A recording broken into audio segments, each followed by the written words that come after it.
আমি আজকে ছবি তুলতে পারবো। ছবি তুলতে পারবো না মানে? এটা কি ফাইজলামি শুরু করছো? Is it fun? হ্যাঁ, আমি কি সবসময় এরকম করি? আমি আপনার কথা শুনি না? মানুষের একটা সুবিধা থাকতে পারে না? ভাইরে, তুমি একটা প্রফেশনাল, কোম্পানির সুবিধার দিকে চেয়ে নিজেটা একটু কনফিডেন্ট করা যায় না? শেষ পর্যন্ত এক্স গার্লফ্রেন্ডের বিয়ে উপলক্ষে ফটোশুট করতে হচ্ছে। তো এইসব কথা আমাকে বলছো না? তোমাকে বলবো না তাহলে কাকে বলবো? আমার এক্স বয়ফ্রেন্ড বলে কথা। আমরা এখানে কাপল ফটোশুট করতে আসছি, এমন ভাবে ছবি তুলতেছো যেন মরা বাড়ির ছবি তুলতে আসছো। হাসতে পারো না তুমি? না, আমি হাসতে পারি না। এখানে আমার ছবি তোলা হচ্ছে না যে আমাকে হাসতেই হবে? ও হ্যাঁ, হাসবা কি করে? তোমার তো কষ্ট লাগতেছে তাই না? আমার কষ্ট লাগবে কেন? এক্স গার্লফ্রেন্ডের বিয়ে ঠিক হয়ে গেছে, সে আরেকজনের সাথে ছবি তুলতেছে, তোমার তো কষ্ট লাগবে। এতই যখন কষ্ট লাগতেছে তাহলে ব্রেকআপ কেন করছো? মাইমা প্লিজ এখান থেকে যাও, শান্তি মতো নাস্তাটা করতে দাও। হ্যাঁ করো, শান্তি মতো নাস্তাটা করো, এরপর মনোযোগ দিয়ে ছবি তুলবা। একটা ছবি যদি বাজে আসছে না, আমি তোমার নামে কমপ্লেন করবো। তোমার চাকরিটা কিন্তু চলে যাবে।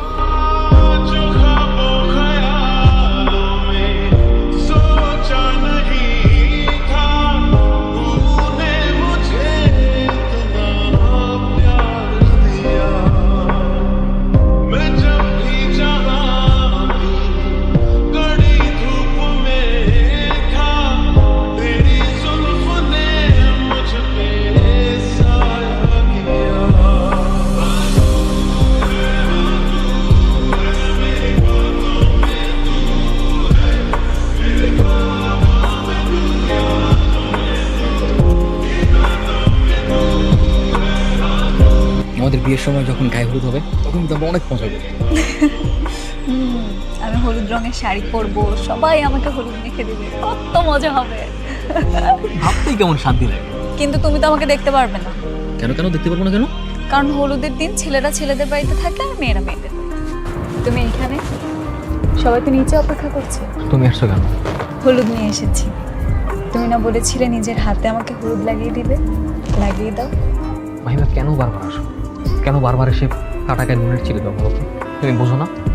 বুঝতে পারো না? সারাটা দিন আমাকে কষ্ট দেওয়ার জন্য যা ইচ্ছা তাই করেছো। কষ্ট? তোমার আবার কিসের কষ্ট? তুমি নিজেই তো বলেছো আমাকে বিয়ে করবে, তাহলে আবার কষ্ট কি? না, আমার কোনো কষ্ট নেই, কিছু না, এমনি। কিছু না এমনি? সব দোষ কি আমার? ভাবতাম যাওয়ার হয়ে গেছে। তুমি প্লিজ চলে যাও। আজকে তোমার গায়ে হলুদ বিভাগে তোমাকে আর আমার থেকে ঝামেলা হয়ে যাবে। কোনো ঝামেলা হবে না। তোমার মনে নেই সেদিন তুমি কি বলেছিলে? এখন কেন পাগল বলছো? দেখো মাহিমা, এখনো সময় আছে। প্লিজ প্লিজ তোমার জীবনের সাথে আমাকে আর জড়িয়ে রেখো। এবার তো একটু স্বার্থপর হও, নিজের কথা ভাবো, নিজের পরিবারের কথা ভাবো। এখনো সময় আছে। আমাকে ছেড়ে নিজের জীবনটাকে সুন্দরভাবে বোঝো। তোমার জীবন থেকে আমাকে মুক্তি দিতে পারলে তুমি ভালো থাকবে। আমি তোমাকে কিভাবে ধরে রাখবো বলো? আমার কোন সামর্থ্য তোমাকে ধরে রাখবো? আমি না করি চাকরি, না করি ব্যবসা, না আমার কোনো ভালো থাকার জায়গা আছে। সারাদিন রাস্তায় ছবি তুলে কি খাবা তুমি? তোমাকে খাওয়াবো কি, পড়াবো কি? আমার ছবি খাবা? হো, আমার তোলা ছবি তো তোমার পছন্দ। আমি কি করবো বলো? বুঝতে পেরেছি, আমাদের সম্পর্কটা ইতি টানতে চাচ্ছ, আমাকে তোমার জীবন থেকে মুক্তি দিতে চাচ্ছ, তাই তো? হ্যাঁ। ঠিক আছে, ভালো থেকো তুমি। আমি তোমার জীবন থেকে দূরে সরে যাচ্ছি।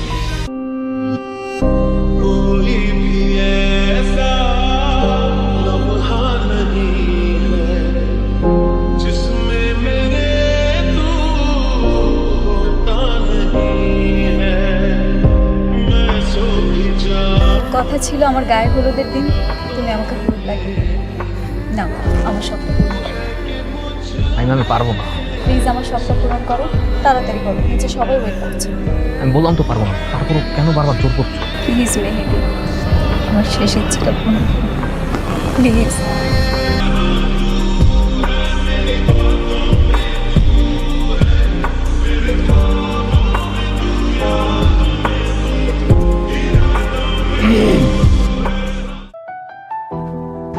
রাকিব, তুমি এখানে এত রাতে? কি হচ্ছে এখানে সব মাহিমা? এই ফটোগ্রাফার তোমাকে হলুদ লাগাচ্ছে কেন? তুমি এখানে এলে কিভাবে? ইচ্ছা ছিল হবু বউকে নিজের হাতে হলুদ লাগাবো, কিন্তু এখানে এসে যা দেখলাম, ছি ছি ছি ছি, ছি। দেখুন ভাই, আপনি প্লিজ ভুল বুঝবেন না, এখানে কোনো কিছু খারাপ কিছু হয়নি। ছোট ভাই, আমি সবই বুঝি, সবই জানি। আজকে সারাদিন তোমরা যা কানাকানি করেছো সবই আমি দেখেছি। আর ওর সাথে যখন আমি ক্লোজ ভাবে ছবি তুলছিলাম, তুমি যা রিয়েক্ট করেছো, কি মনে করেছো আমি অন্ধ? কিছুই বুঝি না? আমি সবকিছু বুঝতে পেরেছি। রাকিব দেখো, এখানে ছিছি বলার মতো কিছু হয়নি, আমরা এখানে কিছুই করছিলাম না। ও আচ্ছা, চিচি বলার মতো কিছুই হয়নি? তুমি রাতের বেলা ছাদের মধ্যে একটা ফটোগ্রাফারের হাতে হলুদ মাখতেছো, এখানে কিছুই হয় না। আমি আসার আগে তোমাদের মধ্যে আরো কি কি জানি হয়েছে আল্লাহই জানে। রাকিব, খবরদার মুখ সামলে কথা বলো। আমার চরিত্র নিয়ে কথা বলার আগে তোমার 10 বার ভেবে চিন্তে কথা বলা উচিত। আমাকে চিন্তা করতে হবে? আমি কিছু বুঝি না ভাবছো? এই ছেলের সাথে তোমার কি সম্পর্ক? কি সম্পর্ক? আমি তো বললাম ওর সাথে আমার কোনো সম্পর্ক নেই। এখন বিশ্বাস করলে করো, না করলে চলে যাও। তোমার মতো মেয়েকে বিয়ে করে তুমি থাকো তোমার, আর তোমরা যা করতেছো carry on, carry on. Rakib please, Rakib please শোনো, পাগলামি করো না। আই এম সরি বলতেছি। তুমি যা দেখছো আর যা ভাবছো সব ভুল। প্লিজ পাগলামি করে বিয়েটা ভেঙে দিও না প্লিজ। আমি তোমার কাছে রিকোয়েস্ট করছি। আপনি কিন্তু বাড়াবাড়ি করছেন। আপনাকে আমি ভদ্র আর শিক্ষিত ফ্যামিলির সন্তান ভেবেছিলাম, কিন্তু আপনার চিন্তা ভাবনা কতটা জঘন্য। মেহেদি, তুমি চুপ থাকো। বলতে দাও, ওকে সমস্যা কি? বলো বলো কি বলতে চাও, বলো বলো। কি বুঝতে পারছেন আপনি? কতটুকু জানেন ওর সম্পর্কে? কতটুকু জানি না। বেয়াদব, বেয়াদব ছেলে। শালার তোমাকে বিয়ে না, বিয়ে ক্যান্সেল, বিয়ে ক্যান্সেল। তোমাকে আমি বিয়ে করতে পারবো না। করো তোমরা যা ইচ্ছে তাই করো, বিয়ে ক্যান্সেল।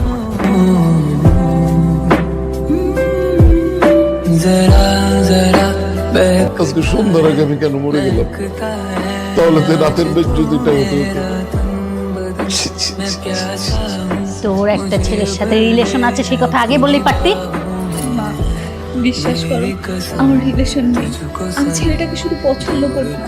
আমি ওর সাথে কোনো কথা বলি না বাবা।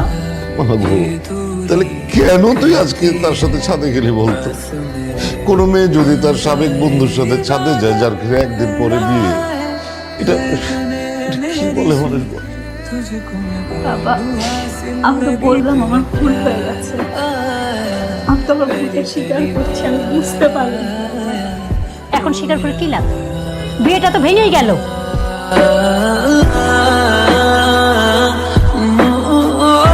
রাকিব ভাই ফিরোজ ভাই, প্লিজ আপনি ওনাকে বোঝান, উনি আমাকে ভুল বুঝতেছে ভাই। আমি যা করেছি না বুঝে করেছি, প্লিজ ভাই। তোর কোনো ক্ষমা নেই। ঠিকই তো বলছে, তোর কোনো ক্ষমা নাই।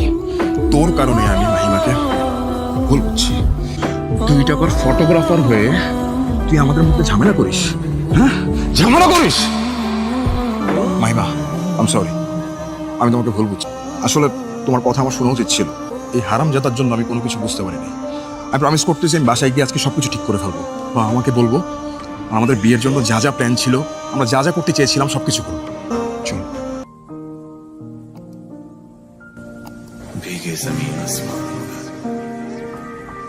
सूखा रहा एक मेरा ही घर। दुनिया है तेरी निगाहों में, बस तुझे नहीं रहा है नजर। जितना याद करता हूँ मैं उतना रोज কবুল বলেন মা। কবুল বল মা। মা কবুল বলো। আমার তো মনে হয় মেয়ে এই বিয়েতে রাজি না। রাজি না মানে? অবশ্যই রাজি। আমরা দুজন দুজনকে পছন্দ করি, এই জন্য তো বিয়ে করতে আসছি। কবুল বল মা। আমি এই বিয়েটা করতে পারবো না। পারবো না মানে কি? কোনো সমস্যা? আমি একজনকে ভালোবাসি। মহিমা, এটা কিন্তু তোর বিয়ে বাড়ি, ফাজলামো করার জায়গা না। ফাজলামো করছি না মা, সত্যিই বলছি। কারণ আমি একজনকে ভালোবাসি। আমি এই বিয়েটা করতে পারবো। চড়ায় না তোর একটা দাঁত ফেলে দিব। এই থামো, কোনো বকাবকি চড়াচড়ি কিচ্ছু হবে না এখানে, কিচ্ছু হবে না। আমি আগে আমার মেয়ের সাথে কথা বলবো, তারপরে এই ব্যাপারে আমি সিদ্ধান্ত। বিয়ে সাহেব আমাকে ক্ষমা করবেন বিয়ে সাহেব। আসলে আমার মেয়ের গায়ে আমি কোনোদিন একটা আছর পর্যন্ত দিইনি, আর তার এই চোখের পানি দেখে আমি আগে ওর সাথে কথা বলে তারপরে বিয়ের ব্যাপারে সিদ্ধান্ত নিতে চাই বিয়ে সাহেব। আচ্ছা ঠিক আছে, যেটা ভালো মনে হয় করুন, কিন্তু শুভ বিবাহের কাজটা সম্পূর্ণ করা উচিত। ঠিক ঠিক ঠিক আছে, ঠিক আছে মা, বল মা।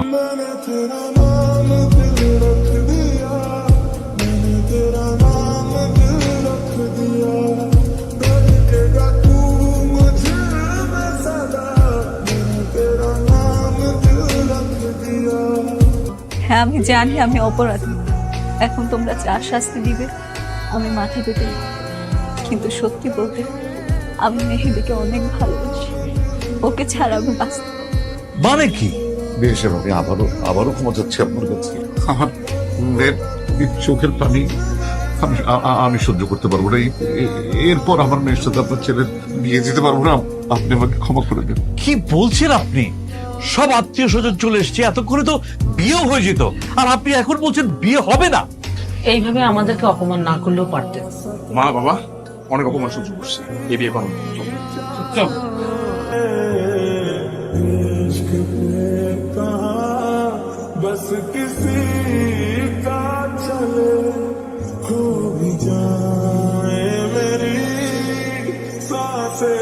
আজকে আমার মেয়ের সাথে মেহেদির বিয়ে হবে। কাজী সাহেব আপনি ওই আগের পাত্রের বাবা মা এবং ঠিকানা কেটে নতুন পাত্রের নাম লিখে ফেলেন।